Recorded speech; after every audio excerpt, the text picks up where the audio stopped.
ఏంటి మమ్మీ మొబైల్లో ఏమో చేస్తున్నావు? పాస్టర్ గారికి చిన్న కానుక పంపిస్తున్నాను మమ్మీ.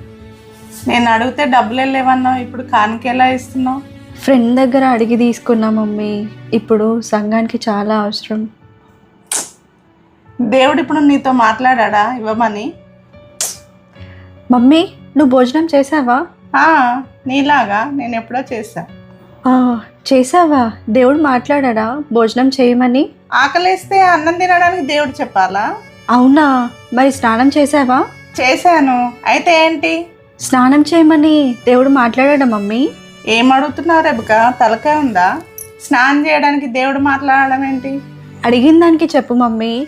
జ్వరం వస్తే దేవుడు మాట్లాడితేనే హాస్పిటల్కి వెళ్తావా? అరే, అట్లా ఎవరన్నా చేస్తారా బిడ్డ? కదా, నీ ఇంటి గురించి నీ ఒంటి గురించి దేవుడు మాట్లాడితేనే అన్నీ చేయట్లేదు.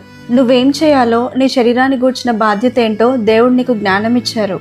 నీ జ్ఞానాన్ని బట్టి ప్రవర్తిస్తావు కానీ దేవుడు మాట్లాడాలని ఎదురు చూడవు. ఒకవేళ దేవుడు మాట్లాడితేనే తింటాను, దేవుడు మాట్లాడితేనే స్నానం చేస్తాము అంటే ఇలా ఉండం మనము. అలాగే క్రీస్తు శరీరమైన సంఘమును గూర్చిన బాధ్యత మనకుంది. ఒంట్లో బాగాలేకపోతే, ఇంట్లో డబ్బులు లేకపోయినా అప్పు తెచ్చుకొని కూడా హాస్పిటల్కి వెళ్తాం కదా.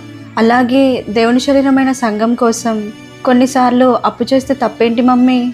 నిజమే మమ్మీ, నేను అట్లా ఆలోచించలే. మనుషులు మన దగ్గర డబ్బులు తీసుకొని మోసం చేస్తారు కానీ దేవుడు మనకు ఖచ్చితంగా ప్రతిఫలం ఇస్తాడు నాన్న. అవును మమ్మీ, క్రీస్తు యేసునందు మన ప్రయాస వ్యర్థం కాదు.